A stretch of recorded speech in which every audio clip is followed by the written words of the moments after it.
អភិបាលខេត្តបន្ទាយមានជ័យតវ៉ាប្រឆាំងដាច់ហង្ការករណី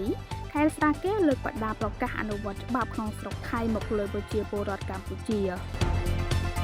លិខិតតវ៉ារបស់អាយុដំអ៊ុំវិត្រីអភិបាលខេត្តបន្ទាយមានជ័យផ្ញើទៅកាន់អភិបាលខេត្តស្រាកែវប្រទេសថៃប្រឆាំងនឹងករណីរដ្ឋបាលខេត្តស្រាកែវលើកបដានៅថ្ងៃទី28ខែកញ្ញាឆ្នាំ2025ដោយមានខ្លឹមសារប្រកាសអនុវត្តច្បាប់ក្នុងស្រុកថៃមកលើប្រជាពលរដ្ឋកម្ពុជា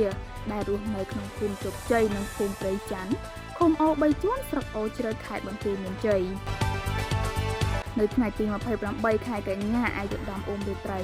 បានប្រកាសតវ៉ាប្រឆាំងដាច់ហង្ការចំពោះសកម្មភាពដដែលនៃការលើកបដា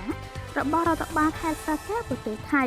ជាការគំរាមកំហែងយ៉ាងធ្ងន់ធ្ងរមកលើសិទ្ធិប្រជាពលរដ្ឋស្លូតត្រង់កម្ពុជាដែលកំពុងរស់នៅអាស្រ័យផលក្នុងភូមិជោគជ័យនិងភូមិព្រៃច័ន្ទតាំងពីយូរយារណាស់មកហើយគឺមុនពេលចុះហត្ថលេខាស្តីពីការវាស់វែងនិងខណ្ឌសីមាព្រំដែនកម្ពុជាថៃ MOU 2000ចូលជាធរមានរដ្ឋបាលខេត្តបន្ទាយមានជ័យសូមបញ្ជាក់ថា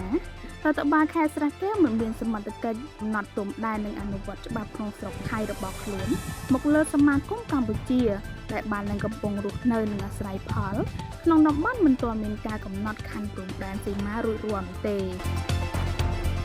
បន្ថែមទៀតនោះអភិបាលខេត្តបន្ទាយមានជ័យបានចាត់ទុកសកម្មភាពឯកតោភាគី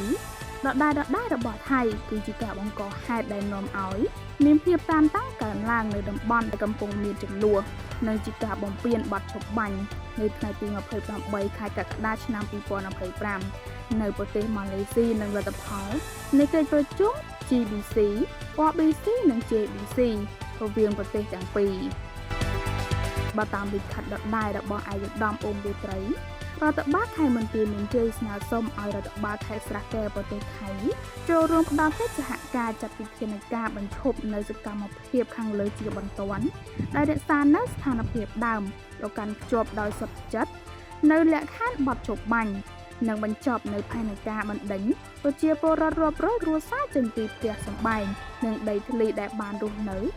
ជាច្រើនទសវត្សរ៍ណាស់មកហើយ